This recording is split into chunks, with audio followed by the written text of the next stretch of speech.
and welcome once again to Rock School. In this session, we're going to look at an area of playing that presents one of the most exciting challenges a musician can face, soloing. A solo, of course, is a series of notes, and the notes you choose to play can be derived from a number of different musical sources. We'll be looking at these in more detail in a moment. But first we're going to look not so much at the notes you play, but how you play them. And for this we need to consider three things: expression, phrasing and dynamics. A solo should convey emotion through the instrument you're playing. The problem is how to express that emotion. Now, the main inspiration for instrumental expression is very often the human voice, and the key element in achieving expression and soul in singing is the use of vibrato. Over to Midjure. It is very important, and just when to bring it in is important as well. It's no different from putting vibrato on a guitar note. If you were, you know, if you were playing a...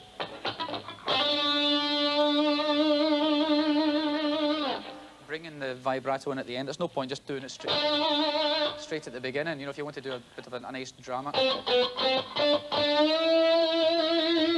It's the same with the voice. Again, it's actually a forced vibrato. There's very few people have a natural vibrato that would come in time when they'd actually want to feed it in. So you've actually got to create your own vibrato. People with natural vibrators have it constantly, you know, like a Brian Ferry or a Fergal Sharkey. But then they can't actually fade in the vibrato when they want it. It's there all the time. So being able to hold a long note on, like the "Oh, Vienna," and fade in a vibrato, it just helps smooth the note out at the end before it tails off.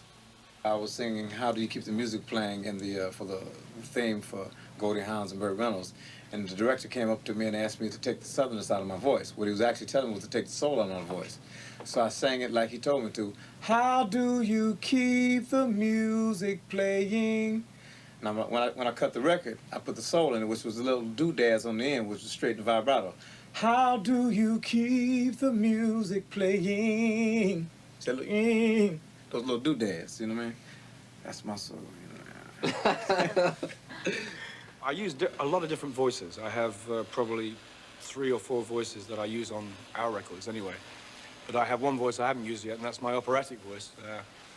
God bless video. But that's another thing. But on certain songs, like that one we did at the beginning here, the Only One Woman song is like a sob song, if you like. And that always helps if your throat is a little bit tight, because it gives the feeling of someone who's just been crying, if you like, and it gives it that kind of soul feeling. So I remember when I recorded that, the producer wanted me to sound a little rough, touch of the Otis Reddings, because Otis Redding always had that thing like he'd just been crying his heart out over something, and so it was soulful. So that's one kind of voice that sometimes needs to be a little bit rough.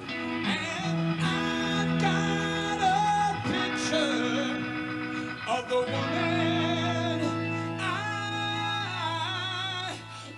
love.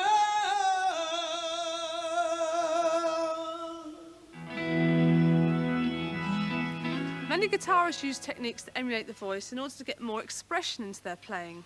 Now, a good sustained sound helps, plus you can use vibrato and string bending. Of course, you can always use the tremolo arm for these last 2 techniques, as you'll hear in this next piece. Also, have a listen to what Henry's doing on the bass.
So, as Deirdre mentioned, string bending, vibrato, trills, they're all ways that you can get expression out of your instrument.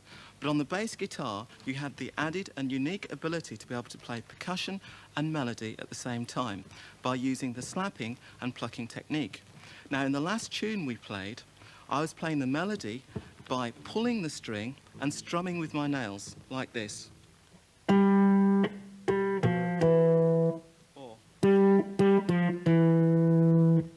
At the same time, the bass notes and inner harmony were played with the thumb.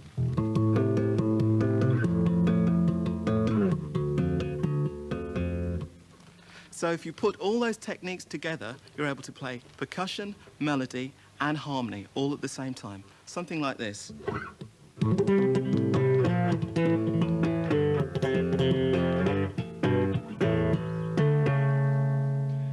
So there seem to be three main factors which have an effect on how expressive a note is. How loud or soft you play that note, whether you pitch bend into a note, or what happens to the note after you've played it. Now, pianos, as we saw in Program 1, are very touch sensitive, although you'd have to do some pretty serious DIY on them to get them to do pitch bending or vibrato. But you can simulate the effect of pitch bending by playing off the note a semitone above or below the melody note, like this.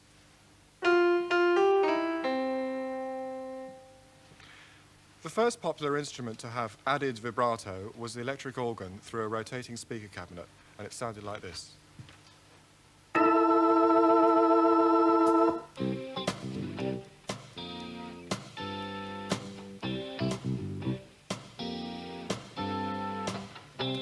Synths had to resort to electronic means to get these effects, and until they came with touch sensitivity, you had to rely pretty much on these two wheels for your expression. Now this is the pitch wheel, which simply bends a note up or down, so you can bend into a note,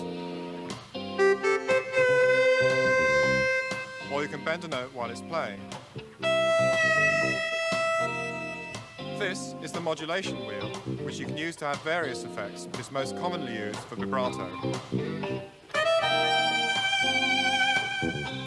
You could program these effects into your sound so they come up automatically, like this. But you sacrifice the ability to control your playing on the spot. Now, with touch sensitivity, keyboards have become a lot more expressive, as, for instance, with velocity sensitivity, you can control the volume and tone quality of a note according to how hard you play it, like this. Or with something called aftertouch, you can add an effect to a note while it's sounding. Okay, let's play this tune.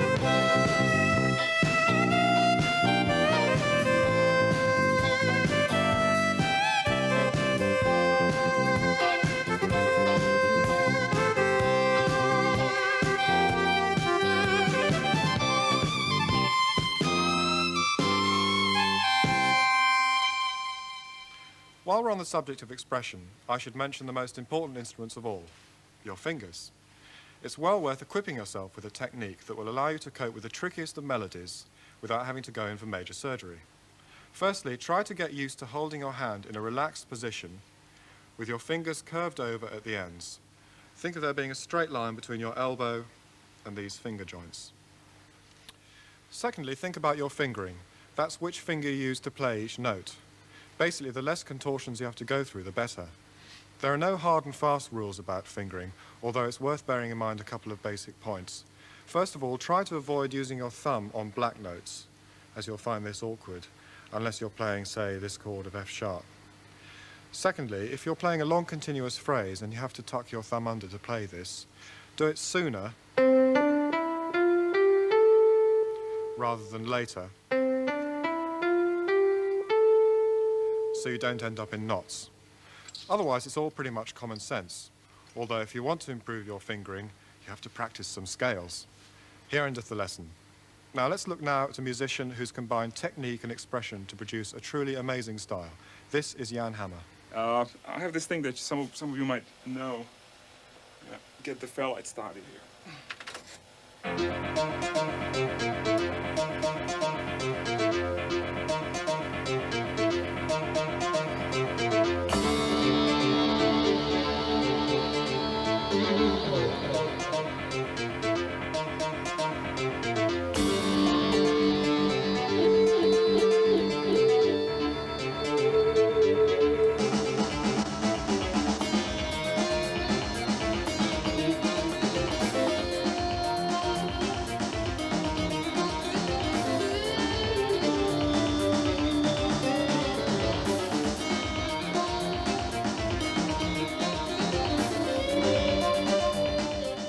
surprised how many different instruments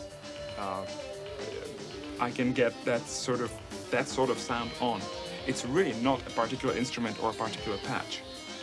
It's more or less something with a sharp attack, with a reasonable amount of sustain, that is going through some sort of a distortion device or an amp. And then it's down to what you play.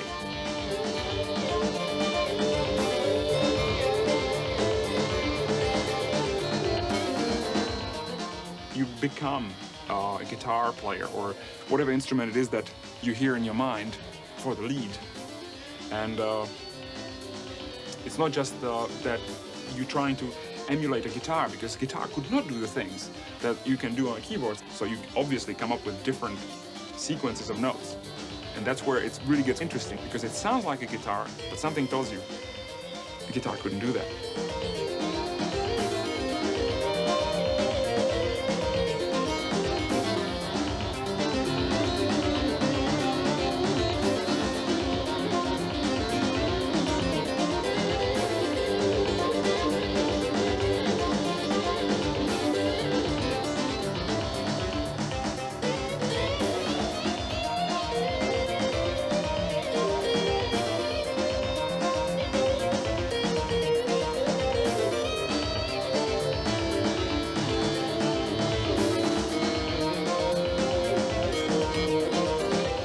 We've been talking about the differences between playing at a desk, so to speak, and out in the field. And other than just being, it's got a few more tricks that you have to learn once the keyboard is hanging this way. But the main thing is that it's a whole lot more fun, that you can go out there and just do it.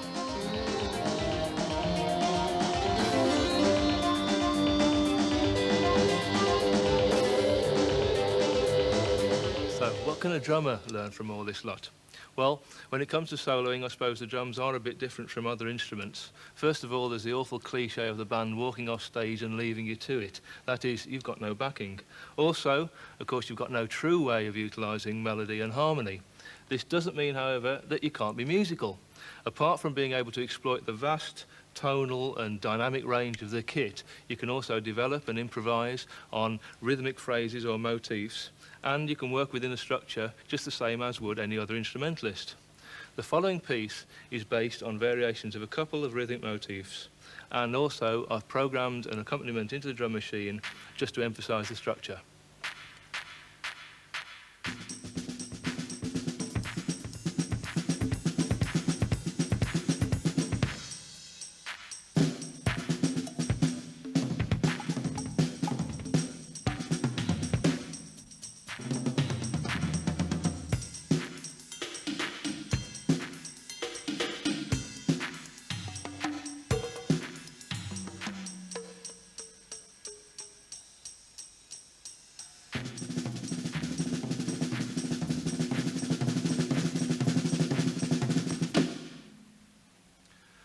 Of course, on a tuned instrument, as well as structure, dynamics and expression, there's also the little matter of the notes you play. Now, at its simplest, a solo uses the sort of single note melodies that we were looking at last time. Based on the tune, the chords or the scales of the piece, you can either go for it and improvise a solo on the spot, or you can plan it carefully in advance, as does Genesis keyboards man Tony Banks. First and foremost, I'm a songwriter, and therefore I'm interested in writing accompaniments for my own songs and for other people's songs. That's the main thing I do, really. The idea of playing lead when I first came to the group was I never played lead. I wasn't really interested in that originally. But then, obviously, once you get the keyboards and you hear sounds, and you start to have played melodies rather than sung melodies. And I always look upon my, whatever kind of solos, call them what you will, more like kind of little sort of instrumentals, if you like. I tend to sort of write them as carefully as I'd write a vocal tune, and that's the melody. And most of the time, you wouldn't improvise much from them.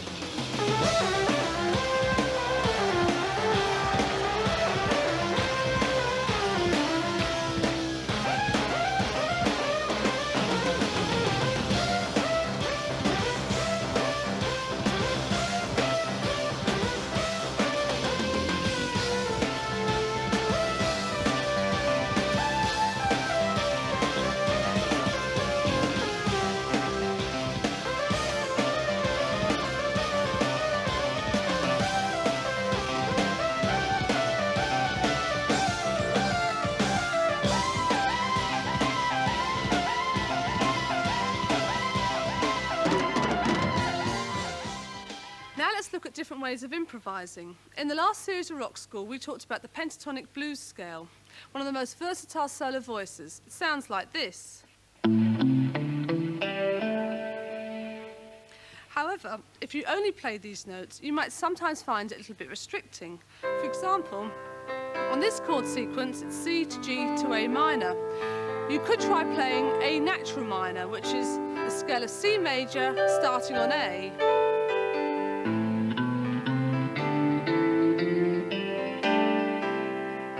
If you take any major scale and start on its sixth note, you'll get the relative minor.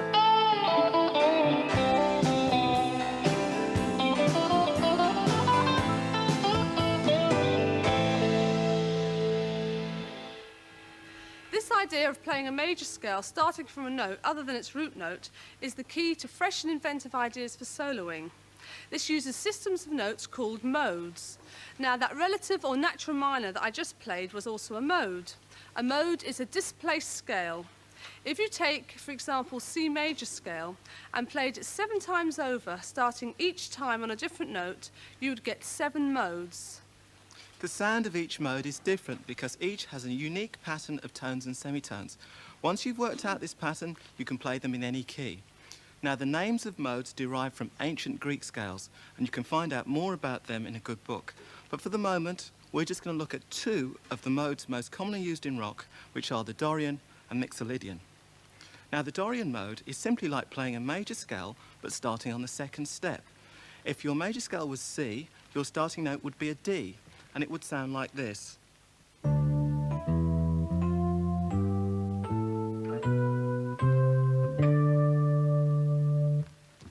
Now, to find out how to use this mode effectively for your solos, you have to know which chord it will fit with.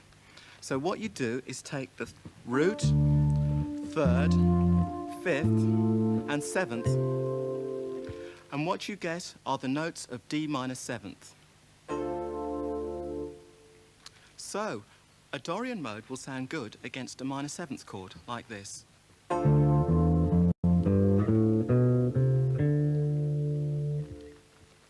The other mode which is used most commonly in rock is the Mixolydian mode, and that's like playing a major scale starting on the 5th step to the octave above. If your major scale was C, your starting note would be a G, and it would sound like this.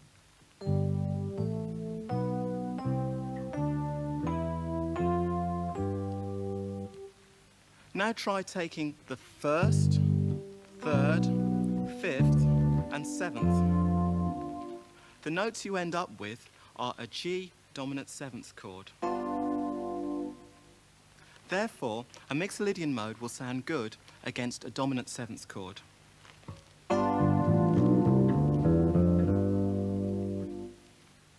In the next piece of music, I'm going to solo over the chords of a minor 7th changing to a dominant 7th, using the Dorian and then the Mixolydian mode where appropriate.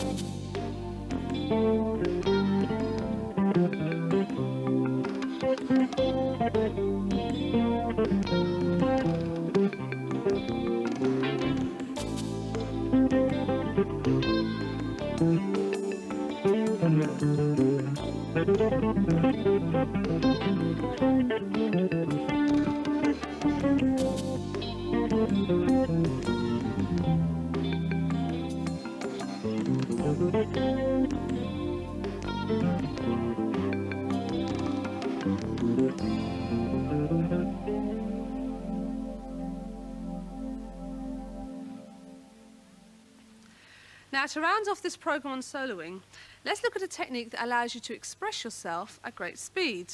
That is using both hands on the fingerboard, as popularised by guitarist Eddie Van Halen. Now, this technique involves using the pick hand to hammer on and pull off, and this is how you do it. Fret a note as usual, and then using the pick hand, hammer on by bringing your finger down firmly on the fingerboard like this. You pull off by bringing the finger away sideways.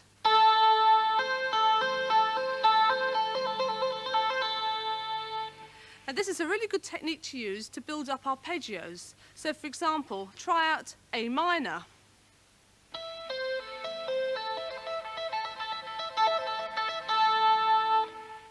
A major.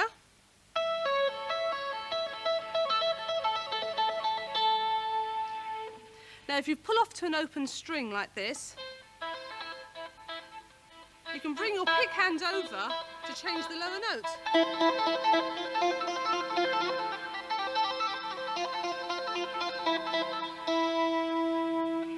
Now, using a combination of left and right hand hammer-ons and pull-offs, you can actually create a rippling note effect like this.